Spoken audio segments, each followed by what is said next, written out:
ونؤمن به ونتوكل عليه ونعوذ بالله من شرور أنفسنا ومن سيئات أعمالنا من يهده الله فلا مضل له ومن يضلله فلا هادي له ونشهد أن لا إله إلا الله وحده لا شريك له ونشهد أن سيدنا ومولانا محمد عبده ورسوله اما بعد. علماء کرام، عزیز طلباء، معزز حاضرین، میں خود ایک طفل مکتب ہوں. زندگی گزر گئی علماء کی صحبت میں بیٹھے بیٹھے، لیکن اپنی محرومی کی وجہ سے میں معترف ہوں کہ حاصل نہ کر سکا.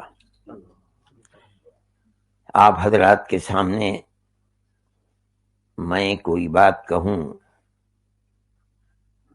یہ چراغ کو روشنی دکھانے کے مرادف ہے. خدا نے آپ کو منتخب کیا ہے، دنیا کے مختلف ممالک سے آپ یہاں آئے، جہاں رہے وہاں علم نبوت کو آپ نے پڑھا، حاصل کیا، اور اس ملک میں آپ دین کی خدمت کر رہے ہیں. آج دنیا کے جو حالات ہیں، ان حالات میں بغیر کسی تردد کے ساری دنیا ایک طرف ہے، اور ایک طرف صرف کلمہ گو یعنی لا الہ الا اللہ محمد الرسول اللہ. ان دو کلموں کے ماننے والے ساری دنیا میں ایک طرف ہیں. آپ کو لا الہ الا اللہ کہنے والی قومیں تو مل جائیں گی. ہندوستان میں مختلف فرقے ہیں جو لا الہ الا اللہ کو ماننے والے ہیں.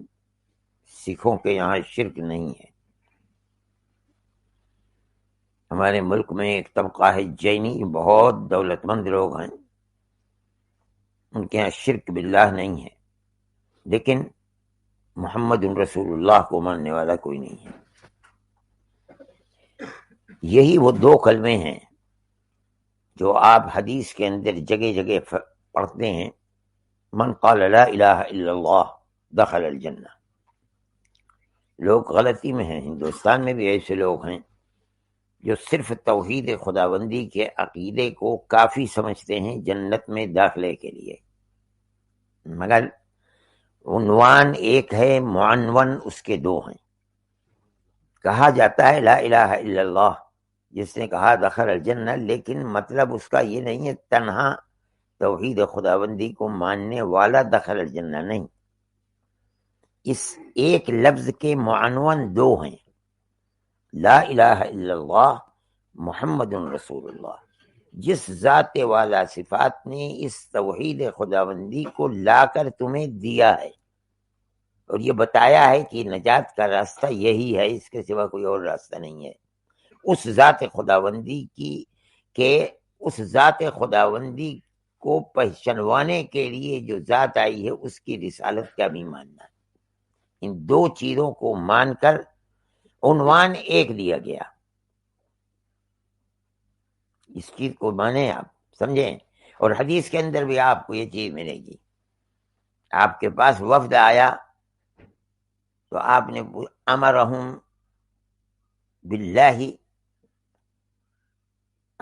بالایمان باللہ وحدہ، ایک اللہ پر ایمان لانے کا حکم دیا. پھر آپ نے پڑھا ہوگا، پھر آپ نے پوچھا اتدرون مل ایمان باللہ وحدہ، کیا جانتے ہو کہ ایک اللہ پر ایمان کا مطلب کیا ہے؟ تو ان لوگوں نے کہا اللہ ورسولہ عالم. تو آپ نے فرمایا شہادت ان لا الہ الا اللہ وان محمد رسول اللہ. ان دو چیزوں کو ملا کر کے ایک چیز ہے جس کو فرمایا گیا ہے لا الہ الا اللہ. یہ دونوں چیزیں ملیں گی تب انسان کا ایمان مکمل ہوگا۔ اس کا مطلب یہ ہے کہ اگر کوئی شخص ایک کو مانتا ہے ایک کو نہیں مانتا، قطع نظر اس کے کس کو مانتا ہے کس کو نہیں مانتا، دونوں کو بیک وقت نہیں مانتا، تو یہ اس کے ایمان کے لیے کافی نہیں ہے۔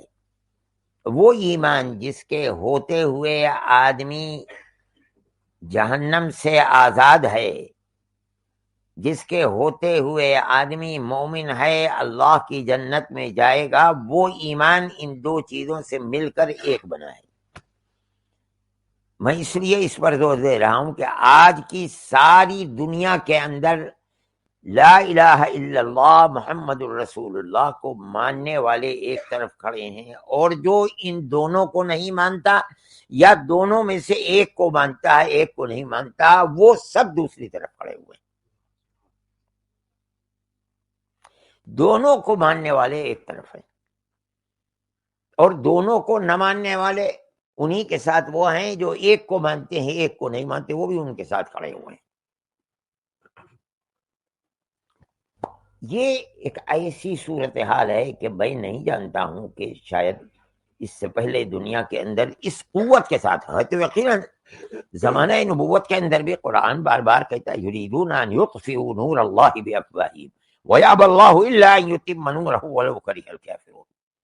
اس زمانے میں بھی تھے یہ، لیکن آج دنیا کے اندر جتنی قوت کے ساتھ کھڑے ہوئے ہیں شاید کبھی دنیا میں اتنی قوت کے ساتھ نہ ہوا۔ تو دنیا کی ہر طاقت انفرادی طاقت ہے تب، اجتماعی طاقت ہے تب، ملکوں کی طاقت ہے تب، وہ ایک طاقت ایک طرف کھڑی ہوئی ہے ساری دنیا کے اندر، اور وہ یہ چاہتے ہیں کہ کسی طرح نور اللہ کو بے افواہہم بجھا دیں۔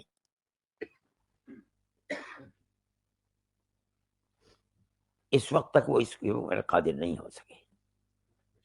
ہمارا ایمان اور عقیدہ یہ ہے کہ اسلام کو ماننے والے قیامت تک نہیں، قرب قیامت تک اس دنیا کے اندر قائم رہیں گے۔ اور قرآن کے حدیث کے اندر آپ نے پڑھا ہوگا کہ جب تک اس دنیا میں اللہ اللہ کہنے والے لوگ موجود رہیں گے ایک آدمی بھی اس وقت تک قیامت نہیں آئے گی۔ جب یہ طبقہ ختم ہو جائے گا تب قیامت۔ اس کا کیا مطلب ہے؟ اس کا مطلب یہ ہے کہ اللہ اور اس کے رسول پر ایمان لانا اس دنیا کی بقا کا سبب ہے۔ یہ دنیا باقی ہی اس وقت تک رہے گی جب تک اللہ شہادت ان لا الہ الا اللہ وان محمد رسول اللہ ہوگا، دنیا باقی رہے گی۔ اور اس دنیا کو جب ختم ہونا ہوگا تو شہادت ان لا الہ الا اللہ وان محمد رسول اللہ کا چراغ بجھ جائے گا۔ اب کوئی اللہ اللہ کہنے والا نہیں ہے، نہ اللہ کی ذات کا جاننے والا ہے اب کوئی، نہ جس ذات نے یہ بتایا تھا کہ اللہ ایک ہے یعنی رسول اللہ، نہ اس کا ماننے والا اب کوئی ہے۔ اب قیامت آ جائے گی۔ میرے بھائی آپ لوگ اہل علم ہیں، میں یہ بات کہنا چاہتا تھا کہ اس دنیا کی بقا کے لیے سبب ہے علم، یعنی توحید خداوندی اور رسالت محمدی۔ جب تک یہ دونوں چیزیں طاقت کے ساتھ ہیں اس وقت تک قیامت قائم نہیں ہوگی۔ قیامت جب آئے گی جب یہ طاقت ختم ہو جائے گی۔ ہم جانتے ہیں کہ قیامت آنے والی ہے۔ نبی کریم علیہ الصلوۃ والسلام نے حضرت علی اور حضرت ابو ہریرہ رضی اللہ تعالی عنہ کی روایت ہے اذا فعلت امتی 15 خصلۃ حل بها البلاء، جب میری امت 15 کام کرنے لگے گی تو میری امت پر مصائب و آلام کے پہاڑ ٹوٹنے لگیں گے، پوری امت امتحان کا شکار ہو جائے گی۔ تو اب صحابی پوچھتے ہیں وما ہی یا رسول اللہ، یہ 15 چیزیں کیا ہیں؟ مقصد کیا ہے پوچھنے کا؟ آپ ہمیں بتائیے وہ 15 چیزیں تاکہ ہم ان کو اپنی زندگی میں، اپنے معاشرے کے اندر، اپنے خاندانوں میں بسنے والوں کے اندر، آبادیوں کے اندر ان 15 چیزوں کو جنم نہ لینے دیں۔ اور وہ جو مصائب و آلام کا پہاڑ ٹوٹنے والا ہے جس کو آپ فرما رہے ہیں، وہ مصائب و آلام کے پہاڑ کے ٹوٹنے کا دروازہ بند رہے، قیامت تو آنے والی ہے، ہم اس کے مکلف ہیں کہ وہ خرابیاں جو دنیا میں پہلے پیدا ہوں گی اور اس کے اوپر رحمت خداوندی کے دروازے بند ہو جائیں گے، ہم ان خرابیوں کو جنم نہ لینے دیں، اگر جنم لے لیں تو جڑ نہ پکڑنے دیں۔ یہ کام کرنا اگرچہ قیامت آئی گی اور قیامت سے پہلے ان تمام چیزوں کو آنا ہے، لیکن ہم اس کے مکلف ہیں کہ ہم کسی طرح ان کو مضبوط نہ ہونے دیں، ان کو پیدا نہ ہونے دیں۔ سب سے پہلا مسئلہ تو یہ ہے، اگر پیدا ہو جائیں تو ہم ان کو اکھاڑ پھینکیں، ہم ایسے افراد کو پیدا کریں کہ جو ان خرابیوں کے جاننے والے ہوں، ان مہلکات کے، اور ان کو مضبوط نہ ہونے دیں، جڑ پکڑنے نہ دیں، ان کو اپنے معاشرے کے اندر جنم نہ لینے دیں، ہم کسی طرح ایسے افراد کو پیدا کریں۔ میرے بھائی، یہی وہ چیز ہے جس نے علماء کو، ہمارے اکابر کو اس کے لیے مضبوط کیا ہے کہ وہ مدارس کی بنیاد رکھیں، کلمہ لا الہ الا اللہ محمد الرسول اللہ کا پرچار کریں، ایسے افراد کو پیدا کر دیں کہ جو افراد قوت کے ساتھ آخری سانس تک لا الہ الا اللہ محمد الرسول اللہ کو مضبوط کرتے رہیں۔ مدرسے انہی کی بنیاد ہے، اسی بنیاد کو رکھنے کے لیے، مضبوط کرنے کے لیے، قائم کرنے کے لیے مدرسوں کو بنایا گیا ہے۔ وہ افراد پیدا کریں کہ کسی طرح لا الہ الا اللہ محمد رسول اللہ کا چراغ بجھنے نہ پائے، تنہا لا الہ الا اللہ کا چراغ نہیں۔ ہمارے یہاں سناتن دھرم کے لوگ ہیں، وہ نہیں کرتے شرک، لیکن کیا ان کو مومن کہا جائے گا؟ حالانکہ وہ محمد رسول اللہ کے ماننے والے نہیں ہیں، نہیں کہا جائے گا۔ اگر یہ ہوتا تو نبی کریم علیہ الصلوۃ والسلام یہ نہ پوچھتے کہ اتدرون مل ایمان باللہ وحدہ، آپ کا یہ پوچھنا کہ لا الہ الا اللہ پر تنہا ایمان رکھنا یہ کافی نہیں ہے، میں اس کی تلقین کرنے کے لیے ہی نہیں آیا ہوں۔ آمنوا باللہ ورسولہ، اللہ پر بھی، اللہ کے رسول پر بھی ایمان لاؤ۔ یہ دو چیزیں، اسی لیے صحابہ سے پوچھتے ہیں اتدرون مل ایمان باللہ وحدہ، جانتے ہو ایک ایمان پر، ایک اللہ پر ایمان لانا جب میں کہہ رہا ہوں تو کیوں کہہ رہا ہوں؟ کیا ایک اللہ کو ماننا یہ کافی ہے؟ فرماتے نہیں، دونوں چیزیں، شہادت ان لا الہ الا اللہ وان محمد رسول اللہ۔ مدرسے جن چیزوں کی تلقین کر رہے ہیں، جس قرآن کو پڑھا رہے ہیں، جس حدیث کی تعلیم دے رہے ہیں، وہ حدیث کی تعلیم یہ ہے۔ ایک طرف ساری دنیا کے اندر مسلمان کھڑا ہوا ہے اس تعلیم کو لے کر، دوسری طرف دنیا کھڑی ہوئی ہے، اور اسی کا مقابلہ ہے دنیا کے اندر۔ آپ اس ملک کے اندر ہیں، ہم ہندوستان کے اندر ہیں، دنیا کا کوئی دوسرا خطہ ہے اس کے اندر اور لوگ ہیں، لیکن ان تمام چیزوں کے اندر جو ایک دوسرے کی ٹکر ہے سامنے کی، وہ چیز یہی ہے اور یہی عقیدہ ہے۔ میں اس کو روزانہ ہندوستان کے اندر بھگتتا رہتا ہوں، آپ وہاں نہیں ہیں، یہاں ہیں، لیکن یہاں بھی اگر آپ غور کریں گے تو مقابلہ انہی دو چیزوں کا ہے۔ اگر تنہا ایک مسئلہ ہو لا الہ الا اللہ کا اور محمد رسول اللہ کا مسئلہ نہیں ہوتا ہے تو مخالفت کے اندر کوئی شدت نہیں ہے۔ کہتے ہیں مذہبی اعتبار سے ان کی ہندوستان میں کوئی مخالفت نہیں ہے، جینی لوگ ہیں کوئی مخالفت نہیں، ہندوؤں کے اندر خود سناتن دھرم کے لوگ ہیں، ان کی کوئی مخالفت نہیں ہے، لا الہ الا اللہ کے ماننے والے۔ مخالفت ہمیشہ وہاں کھڑی ہوتی ہے جہاں محمد رسول اللہ کے ماننے والے ہیں، کہ ہم تقلید ان کی کرتے ہیں، جو عقیدہ انہوں نے پیش کیا ہم اس عقیدے کے ماننے والے، جس اسلام کو یہ لے کر آئے ہیں ہم اس اسلام کے ماننے والے ہیں۔ لا الہ الا اللہ کے اندر یہ بات نہیں ہے، لے کر کے یہ رسول اللہ آیا ہے لا الہ الا اللہ کو، کون لانے والا ہے، کون دینے والا ہے؟ لانے والی ذات رسول اللہ صلی اللہ علیہ وسلم، انہوں نے جو چیز لا کر دی ہم اس کو 100% سوتے ہوئے جاگتے ہوئے تسلیم کرنے والے ہیں۔ یہی اختلاف ہے ساری دنیا میں۔ اگر اس لانے والے آدمی کو لمانے تو یہ تو بہت لوگ موجود ہیں، ان کے اندر بھی موجود ہیں، ہمارے ملک کے اندر بھی موجود ہیں، ہو سکتا ہے یہاں بھی موجود ہوں، لیکن وہ دین مکمل وہ دین نہیں ہے جس کی ساری دنیا مخالفت کر رہی. ساری دنیا مخالفت کر رہی ہے. دو بنیادیں ہیں، ایک بنیاد کے اوپر نہیں. لا الہ الا اللہ محمد رسول اللہ، یہی وہ ذات والا صفات ہے جس کو مانو گے تو نماز کا طریقہ تمہیں ملے گا. اللہ نے تو فرما دیا اقیم الصلاۃ، وہ ہے اقامت صلاۃ ہوگی کس طرح، اس کو نبی کریم علیہ الصلوۃ والسلام ہی بتائیں گے.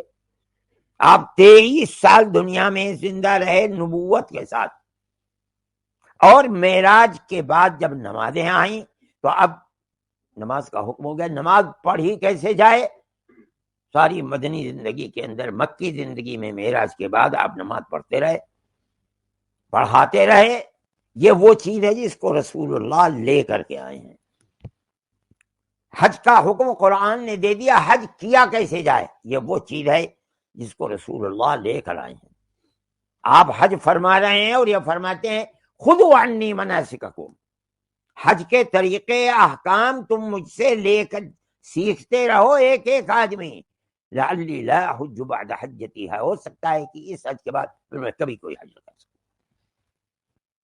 چیز کیا ہے؟ مجھ سے سیکھو، میں جو لے کر آیا ہوں اس کو اپنی زندگی میں اتارو. میں یہ بات کہنا چاہتا ہوں، میں ہندوستان میں رات اور دن دیکھتا ہوں، آدمی ٹوپی پہنتا ہے، کرتا پہنتا ہے، کچھ کرتا ہے، جو جی چاہے کرتا رہے، کسی سے کوئی مخالفت نہیں ہے. مخالفت اس آدمی سے ہوتی ہے جو اپنی زندگی رسول اللہ صلی اللہ علیہ وسلم کے طریقے پر زندگی گزارنا چاہتا ہے، اسی سے مخالفت ہوتی ہے. اگر صرف کوئی آدمی یہ کہے کہ میں مسلمان ہوں، تو ہندوستان کے اندر کوئی کہتا ہے میں پارسی ہوں، اس کی کوئی بھی مخالفت نہیں، ان کا مذہب ہندو مذہب نہیں ہے. کوئی کہتا ہے کہ میں عیسائی ہوں، کوئی بھی مخالفت ہندوستان کے اندر نہیں ہے. کوئی کہتا ہے میں سکھ ہوں، اس کے ساتھ کوئی مخالفت نہیں ہے. کیوں؟ اپنا عقیدہ ہے بھائی، اپنے عقیدے کے اوپر چلتے رہو. تم گرجا میں جانا چاہتے ہو گرجا میں چلے جاؤ، تم گرودوارے میں جانا چاہتے ہو گرودوارے میں چلے جاؤ، جہاں جانا چاہتے ہو جا کر کے اپنی عبادت کر لو، ہم سے کیا لینا دینا ہے. اگر مخالفت ہے تو صرف محمد رسول اللہ کے ماننے والوں سے مخالفت ہے. اور یہ میں نہیں سمجھتا ہوں کہ یہ مخالفت صرف ہندوستان کے، ساری دنیا کے اندر ہے. آدمی جتنا اس کے اوپر مضبوط ہے، دنیا کی نظر میں اتنا ہی بڑا خار ہے. علماء امت کو اس چیز کو دیکھنا چاہیے، غور کرنا چاہیے.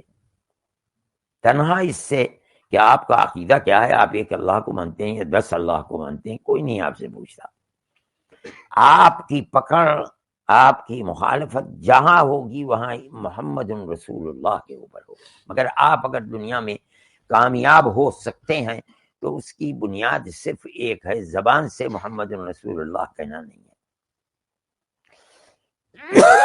میں علماء سے یہی بات کہتا ہوں، میرا مقصد یہی تھا.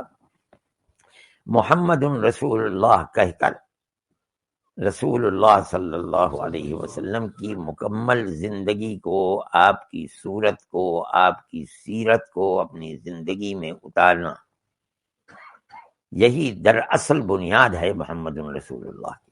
صرف یہ نہیں کہ آپ رسول تھے اور ایک دین لے کر کے آئے ہیں، یہ کوئی بہت بڑی چیز نہیں ہے جس سے دنیا آپ کی مخالفت کر رہی ہے.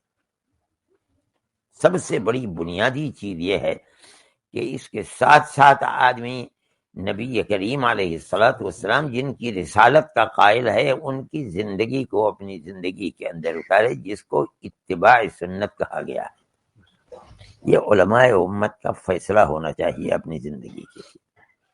آپ جتنا اس کو کریں گے، ہم اس کو جتنا کریں گے، اپنی زندگی میں اتاریں گے، اتنی ہی کامیابی ہوگی. زبان کے کہنے سے کامیابی نہیں ہوگی. وہ لوگ جنہوں نے دنیا کے اندر آ کر کام کیے ہیں، وہ لوگ جنہوں نے دنیا میں آ کر اسلام کے چراغ کو بڑھایا ہے، جنہوں نے دنیا کے اندر انقلاب پیدا کیا ہے، وہ صرف یہی نہیں تھے کہ بخاری کے پڑھے ہوئے تھے، انہوں نے مسلم کا سبق دیا تھا یا مسلم کا سبق پڑھے ہوئے تھے، نہیں. وہ اس کے ساتھ ساتھ نبی کریم علیہ الصلوۃ والسلام کی زندگی کو، اپنی زندگی میں چھوٹی سے چھوٹی زندگی کو، بڑی سے بڑے عادات و اطوار کو اپنی زندگی کے اندر اتارے ہوئے تھے. ان لوگوں نے انقلاب کو دنیا کے اندر پیدا کیا. میں خود کوتا ہوں، مجھے خود شرم آتی ہے، مگر میں یہ چاہتا ہوں کہ میں ان کی زندگی کو، وہ بنیاد کے کامیابی کی بنیاد کیا ہے، میں اس کو پیش کروں. صرف پڑھنا اور پڑھانا نہیں ہے.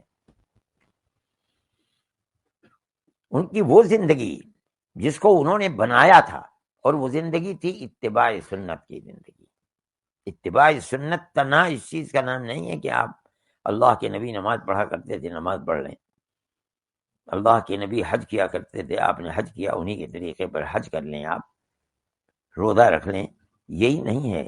انسان کی پوری زندگی جو آپس میں رہن سہن، اخلاق، معاشرت جس کو کہا جاتا ہے، یہ پوری زندگی نبی کریم علیہ الصلوۃ والسلام کی زندگی ہے، جس سے اسلام پھیلا ہے، مضبوط ہوا ہے، لوگوں نے اس کو قبول کیا ہے. یہ وہ زندگی تھی. اس زندگی کو اگر اپنایا جائے گا تو دنیا کے اندر انقلاب کو پیدا کیا جائے گا، ورنہ نہیں. میں نے اپنے بزرگوں کو دیکھا ہے، حضرت رحمۃ اللہ علیہ کو زیادہ دیکھا ہے، اس لیے کہ میں ان کے گھر میں پیدا ہوا، ان کی گود میں پلا ہوں.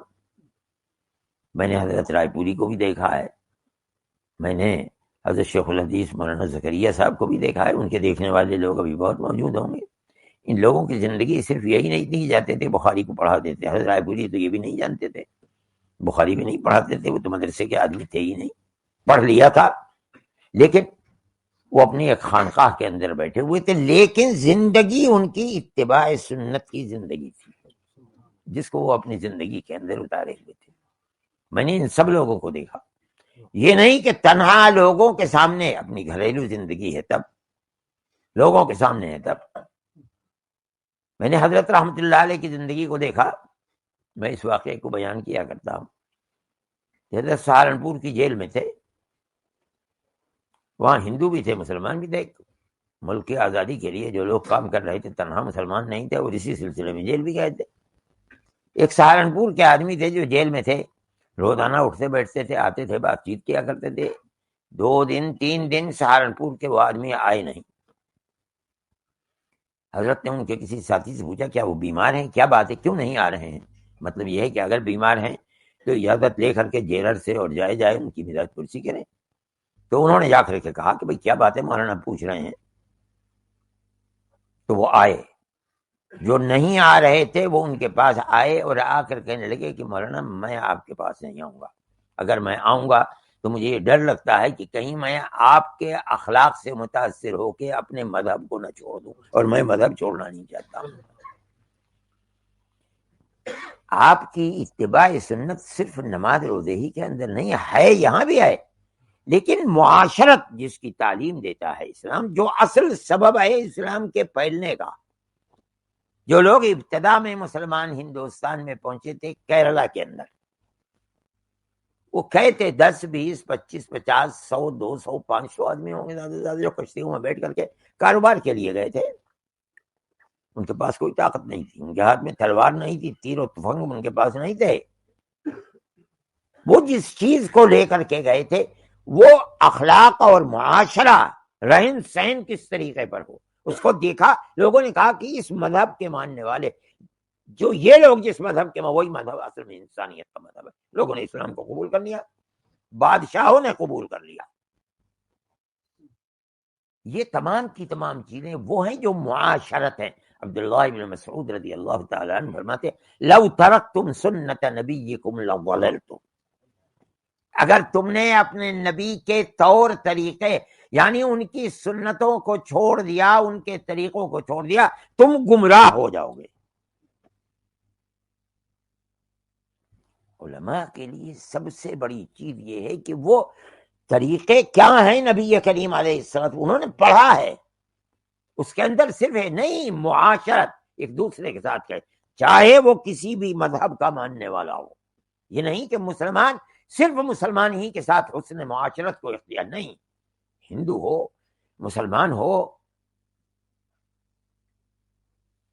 کرسچن ہو، یہودی ہو، کوئی بھی ہو، کسی بھی مذہب کا ماننے والا، نبی کریم علیہ الصلوۃ والسلام پر جو لوگ ایمان لائے ہیں وہ صرف قریشی نہیں تھے، اہل کتاب بھی ایمان لائے ہیں، عیسائی بھی ایمان لائے ہیں، آپ کے ہاتھ کے اوپر یہودیوں نے بھی ایمان کو قبول کیا. کیوں کر لیا؟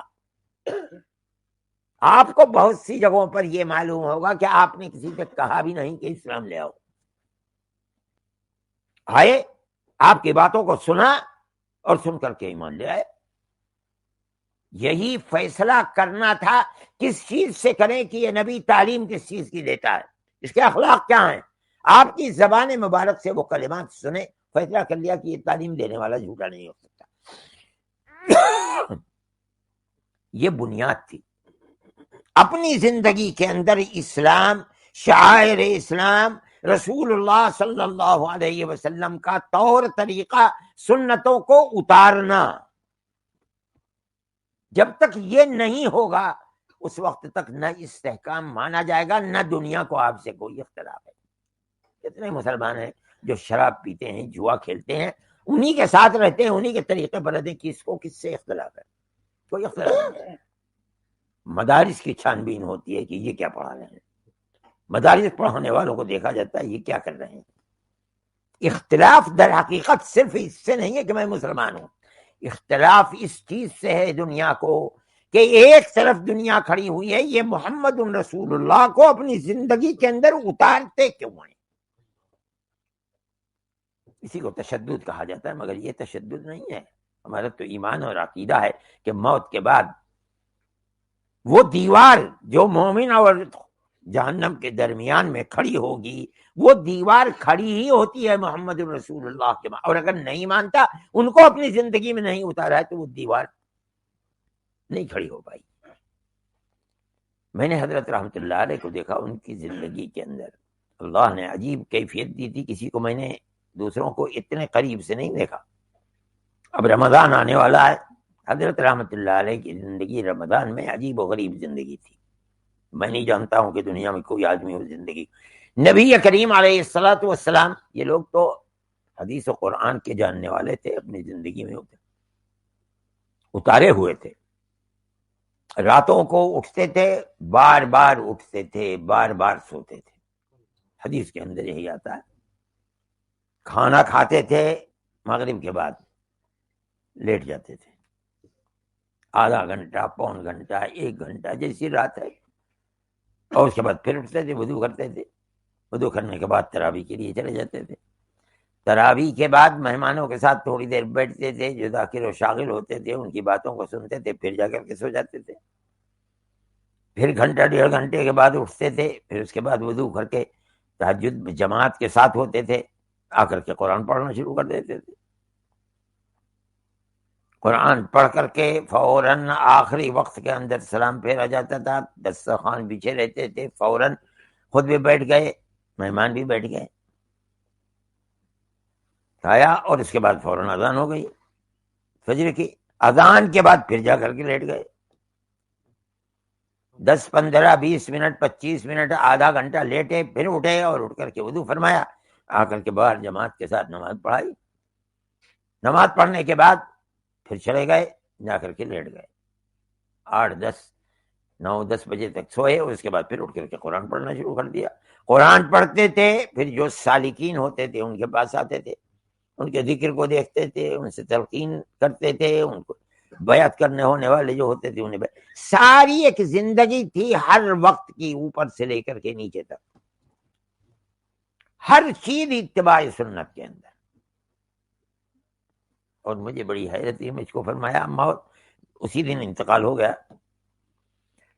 مجھ سے فرمایا یہ خط ہے، یہ لکھو تم. میں اس خط کو برابر کے کمرے میں بیٹھا ہوا لکھ رہا تھا. ملنے کے لیے آئے حضرت مولانا سید فخر الدین صاحب رحمۃ اللہ علیہ، جو شیخ الحدیث سے دارالعلوم کے آپ کے بعد اپنی زندگی میں ان کو بلا کر کے شیخ الحدیث بنا کر بیٹھا دیا تھا. وہ اس دن جا رہے تھے، جمعرات کا دن تھا، حضرت کا انتقال جمعرات کے دن ہوا. وہ جا رہے تھے اپنے گھر، ملنے کے لیے آئے، بیٹھ گئے. میں بیٹھا ہوا خط لکھ رہا تھا، میں نے دیکھا کہ رونے کی آواز آ رہی حضرت کے، اور ہچکیاں بن گئی رو کر کے. میں نے کہا کیا بات ہے؟ میں آ کے سامنے کھڑا ہو گیا دروازے کے اوپر. شیخ الحدیث صاحب خاموش بیٹھے ہوئے اور حضرت رو رہے ہیں، اور رو کر یہ فرماتے ہیں کہ مولانا میں اس آخری وقت میں سنتوں پر عمل نہیں کر پاتا ہوں. یعنی سنتوں پر عمل کا اتنا قلق تھا کہ میں اب دنیا سے جا رہا ہوں، منہ کیا دکھلاؤں گا. حالانکہ بیمار ہیں، اور بیماری ایسی ہے کہ ڈاکٹر کہتا تھا کہ یہ زندہ کیسے ہیں، مجھے حیرت ہے. اور اسی دن حضرت کا ظہر کی نماز کے لیے کھانا نوش فرمایا دوپہر میں، اور اس کے بعد آرام کیا، اٹھے نہیں. جب اٹھانے کے لیے گئے تو انتقال ہو گیا. اتباع سنت کا ایسا جذبہ تھا کہ آدمی رو رہا ہے اگر اتباع سنت نہیں کر پا رہا ہے. میں یہ کہتا ہوں کہ وہ چیز جو ساری دنیا ایک طرف ہے اور مسلمان ایک طرف ہے، وہ چراغ جس کو دنیا بجھانا چاہتی ہے اور اللہ یہ فرماتا ہے کہ نہیں، ہم نہیں بجھنے دیں گے اس چراغ کو، وہ چراغ یہ چراغ ہے نبی کریم علیہ الصلوۃ والسلام کی زندگی. میں علماء امت سے یہ بات، حالانکہ میں یہ کہنے کا حقدار نہیں ہوں، میرے پاس ہی کیا، میں خود ہی کیا ہوں کہ میں کہوں، لیکن اللہ نے آپ کو بڑا مقام عطا فرمایا. آپ اس ملک کے اندر اپنی ظاہری شکل و صورت کو بنائے ہوئے ہیں، نبی کریم علیہ الصلوۃ والسلام کی اطاعت کے اندر بنائے ہوئے ہیں. یہ اطاعت صرف عبادات کے اندر ہی نہیں ہے، رہن سہن، معاملات، امانت و دیانت، زبان سے جو بات نکلتی ہے وہ، حسن اخلاق، کسی بھی مذہب کا ماننے والا ہو اس کے ساتھ تعلقات، اور کس طرح کے تعلقات، اسلام کو اپنی زبان سے، اپنے کردار سے، اپنے عمل سے، اپنے رہن سہن سے پیش کرنا. یہ وہ چیز ہے جس کے بغیر اسلام پھل پھول نہیں سکتا. اور جب اس طرح کے لوگ دنیا کے اندر ختم ہو جائیں گے تو اس کا مطلب یہ ہے کہ اسلام کی چراغ مدھم ہو جائے گا اس وقت. یہی وہ چیز ہے جس کو میں کہنا چاہتا تھا. اللہ تعالیٰ آپ حضرات کے یہاں لانے والے ہیں، علم دینے والے ہیں، علم کے لیے آپ کا انتخاب کیا ہے. اس معاشرے کے اندر جہاں اپنے پیروں کے اوپر مضبوط کھڑے رہنا آسان کام نہیں ہے، آپ اگر اس رسی کو پکڑ کر اتباع سنت کی مضبوط کسی جگہ کھڑے رہیں گے تو اللہ تعالیٰ آپ کو وہ قوت عطا فرمائیں گے کہ دنیا آپ کے سامنے اپنے سر کو جھکائے گی، اور یہی سبب بنے گا اسلام کی مضبوطی. آپ حضرات بہت کام کر رہے ہیں مدارس کی بنیاد کے، یہ بھی بہت بڑی کام ہے، بہت بڑا کام ہے. اسی سے اسلام کا چراغ جل بھی رہا ہے. لیکن اپنی زندگی یہ جو رہن سہن ہے، حسن اخلاق ہے، ملنا جلنا ہے، کوئی بھی ہو، کسی بھی مذہب کا آدمی ہو، اس سے کوئی بحث نہیں ہے. اس کے سامنے رسول اللہ کی زندگی اور ان کی تعلیمات کے مطابق اپنی زندگی کو پیش کرنا بہت بڑی بات ہے، بہت بڑی چیز ہے. ہم جانتے ہیں، میں ہو سکتا ہے آپ کو اس کا اندازہ نہ، میں جس ملک میں رہتا ہوں جہاں نفرت کا بازار گرم ہے، ہم اگر ان کے ساتھ معاملہ کرتے ہیں حسن سلوک کا تو آدمی حیران رہتا ہے کہ بھئی یہ کیسے مسلمان ہیں. اس لیے کہ آج تک جو نقشہ مسلمان کا پیش کیا گیا ہے، ہم اپنی زندگی سے اس نقشے کے خلاف پیش کر رہے ہیں. اس چیز کو دیکھ کر لوگ حیران ہو جاتے ہیں. میں کہتا ہوں آپ اپنے اس ملک کے اندر اگر اس صورت کو پیش کریں گے جو آج پروپیگنڈا ہے مسلمان کے خلاف، مسلمان ایسے ہوتے ہیں ایسے ہوتے ہیں، آپ اپنی زندگی سے اس کردار کو پیش کریں جو نبی کریم علیہ الصلوۃ والسلام کا کردار حدیث کے اندر ہے، تو دنیا دیکھ کر کے حیران ہوگی کہ بھئی یہ کیسے آدمی ہے. آپ کے لیے یہ بہت ضروری ہے، ہمارے لیے بھی ضروری ہے. ہم اس کی کوشش بھی کرتے ہیں، ہم اس کو پکڑے ہوئے بھی ہیں، وہ چراغ کو بجھانا چاہتے ہیں، ہم اس چراغ کو کی روشنی کو تیز کرنا چاہتے ہیں. ہم اس میں کتنا کامیاب ہیں یا ناکام ہیں یہ تو مستقبل بتائے گا حالات. لیکن بہرحال ہم ایک کام کر رہے ہیں. آپ حضرات جس ملک کے اندر رہتے ہیں، یہاں آپ رہیں معاشرے کے اندر، تو یہاں حسن اخلاق کی بڑی قیمت ہے. میں جانتا ہوں اس بات کو. آپ اگر حسن اخلاق کو، وہ کردار جو نبی کریم علیہ الصلوۃ والسلام کا کردار ہے، اگر آپ اسے پیش کرنے کے اندر کامیاب ہو جائیں تو آپ کا مقابلہ کرنے والی کوئی طاقت نہیں ہے. اللہ تعالی ہم سب کو حسن عمل کی توفیق عطا فرمائے اور اس کردار کو اپنی زندگی میں اتارنے کی سعادت بھی اللہ میسر فرمائے، شرور و فتن سے محفوظ فرمائے۔ یہ ٹوٹی پھوٹی سی چیزیں تھیں، میں نے آپ کے سامنے ذکر کی ہیں۔ مدارس کا اصل مقصد یہی ہے، صرف یہ نہیں ہے کہ پڑھا دیا جائے، نہیں، پڑھ کر کے بھی آدمی راستے سے منحرف ہو جاتا ہے۔ پڑھایا جائے، زندگی میں اتارا جائے۔ طالب علم کے ساتھ استاد کا معاملہ بڑا مضبوط کردار ہونا چاہیے، وہ لے کر کے جائے، صرف یہ نہیں کہ کتاب میں کیا لکھا ہوا ہے، آپ کی زندگی کا وہ سبق جس کو وہ یہ سمجھتا ہے کہ یہی سبق رسول اللہ صلی اللہ علیہ وسلم نے دیا تھا، اگر وہ سبق اس کی زندگی میں اتر جائے آپ کا دیا ہوا، یہ سب سے بڑی کامیابی ہے۔ اللہ ہمارے مساجد، ہماری مدارس کی حفاظت فرمائے اور ایسے افراد کو پیدا فرمائے جو اتباع سنت کرنے والے لوگ ہوں۔ وآخر دعوانا ان الحمدللہ رب العالمین۔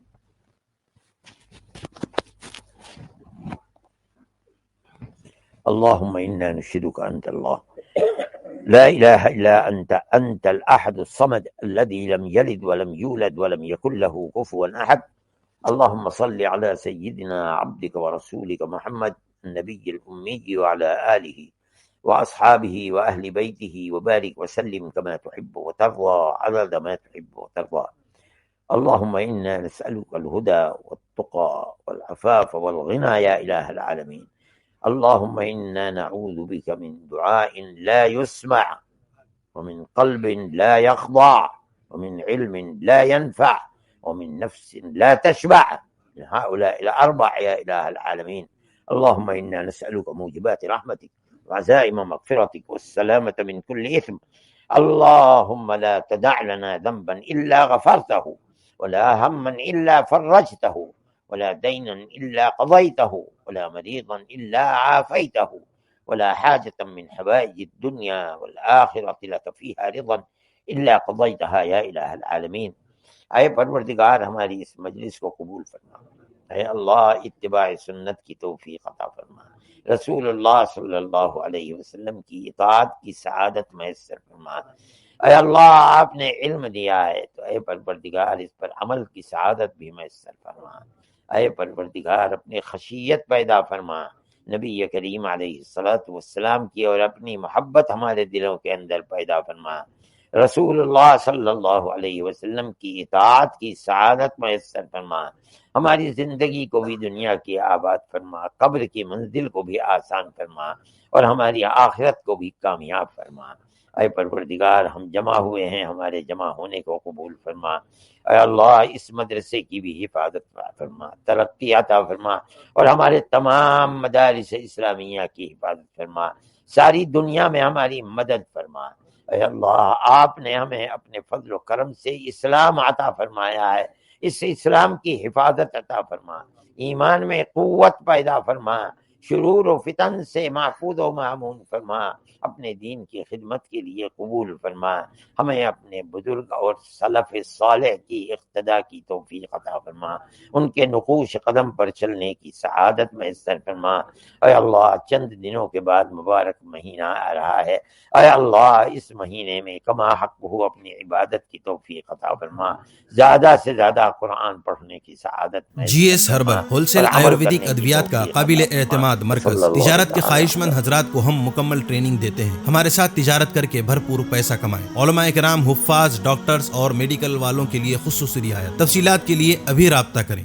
قاسمی حج عمرہ ٹورز اینڈ ٹریولز، حج عمرہ اور دیگر مقدس مقامات کی زیارت کا بھروسے مند مرکز۔ حج عمرہ جانے کے خواہش مند حضرات اسکرین پر دیے گئے نمبرات پر کال کریں۔